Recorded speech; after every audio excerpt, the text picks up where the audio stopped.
Hallelujah. ದೇವರು ಮಾತನಾಡುವ ದೇವರಾಗಿದ್ದಾನೆ. Hallelujah. ಅನೇಕ ಜನರ ಹತ್ರ ದೇವರು ಮಾತನಾಡದೇ ಇರುವಂತಹ ಸನ್ನಿವೇಶಗಳಿದೆ. ನಮಗೆಲ್ಲರೂ ಪ್ರಶ್ನೆಗಳಿದೆ ನಮ್ಮ ಜೀವನದಲ್ಲಿ. ದೇವರು ನನ್ನೊಟ್ಟಿಗೆ ಮಾತನಾಡಿಲ್ಲ ಎಂಬ ಅನೇಕ ಒಂದು ನೋವುಗಳು, ಅನೇಕ ಒಂದು ಭಾರಗಳು, ಅನೇಕ ಚಿಂತನೆಗಳು ನಮ್ಮಲ್ಲಿದೆ. ದೇವರು ಮಾತನಾಡಬೇಕೆಂಬುದಾಗಿ ಅನೇಕ ಜನ ಓಡಾಡ್ತಾರೆ, ಅನೇಕ ಜನ ಪ್ರಾರ್ಥನೆ ಮಾಡ್ತಾರೆ, ಅನೇಕ ಜನ ಕಣ್ಣೀರಿಡ್ತಾರೆ ದೇವರ ಸ್ವರವನ್ನ ಕೇಳಿಸಿಕೊಳ್ಳಿಕ್ಕೆ. ಆದ್ರೆ ದೇವರ ಸ್ವರವನ್ನ ಕೇಳಿಸಿಕೊಳ್ಳಿಕ್ಕೆ ಇರುವಂತಹ ಕೆಲವೊಂದು ಕಾರಣಗಳು ನಾವು ಬೈಬಲ್ ಅಲ್ಲಿ ನೋಡ್ತೇವೆ, ಸತ್ಯವೇದದಲ್ಲಿ ನೋಡ್ತೇವೆ. ಅನೇಕ ಭಕ್ತರನ್ನು ನೋಡುವಾಗ ಉದಾಹರಣೆ ಮೋಶೆ ಆಗಿರ್ಬೋದು. ಯಾವತ್ತು ಮೋಶೆ ದೇವರ ಜೊತೆ ಮಾತನಾಡಬೇಕೆಂಬುದಾಗಿರುವಂತಹ ಒಂದು ಸನ್ನಿವೇಶವನ್ನ ಇಟ್ಕೊಂಡು ಆತ ದೇವರ ಹತ್ರ ಪ್ರಾರ್ಥನೆ ಮಾಡಿದಂತ ವ್ಯಕ್ತಿಯಲ್ಲ. ಎರಡನೇದಾಗಿ ಸಮುವೇಲನನ್ನು ನಾವು ನೋಡ್ತೇವೆ. ಸಮುವೇಲನು ಕೂಡ ಯಾವತ್ತು ದೇವರು ನನ್ನ ಜೊತೆ ಮಾತನಾಡಲಿ ಎಂಬುದಾಗಿ ಸಮುವೇಲನು ಬಯಸಿದಂತ ಮಗ. ಮೂರನೇ ವ್ಯಕ್ತಿ ಪ್ರಕಟಣೆಯಲ್ಲಿ ನಾವು ನೋಡ್ತೇವೆ, ಯೋಹಾನನು. ಹಾಲೆಲೂಯಾ.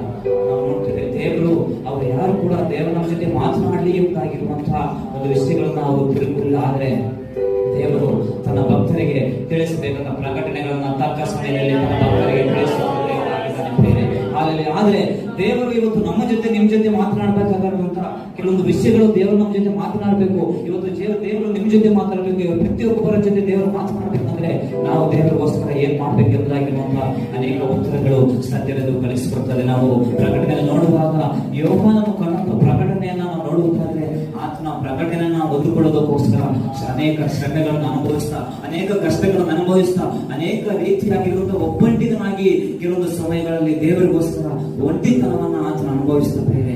ಸತ್ಯವೇದದಲ್ಲಿ ಆತನು ಅನುಭವಿಸಿದಂತ ಕಷ್ಟ ಮತ್ತೊಬ್ಬ ವ್ಯಕ್ತಿ ಅನುಭವಿಸಿಲ್ಲ. ಒಬ್ಬನೇ ಪದ್ಮೋಸ್ ದ್ವೀಪದಲ್ಲಿ ಅಲ್ಲಿ ಊಟ ಸಿಗೋದಿಲ್ಲ, ಅಲ್ಲಿ ಮಕ್ಕಳಿಗೆ ಬೆಡ್ ಸಿಗೋದಿಲ್ಲ, ಆತನ ಬೇಕಾದಂತ ಊಟ ವಸತಿಗಳಾಗಿರ್ಬೋದು ಅಲ್ಲಿ ಸಿಗೋದಿಲ್ಲ ಪ್ರಿಯರೇ. ಆದ್ರೆ ಒಬ್ಬೊಟ್ಟಿಗನಾಗಿ ದೇವರಿಗೋಸ್ಕರ ಕಲಿಬೇಕಂತ ಪರಿಸ್ಥಿತಿ ಆತನಿಗೆ ಎದುರಾಯಿತು.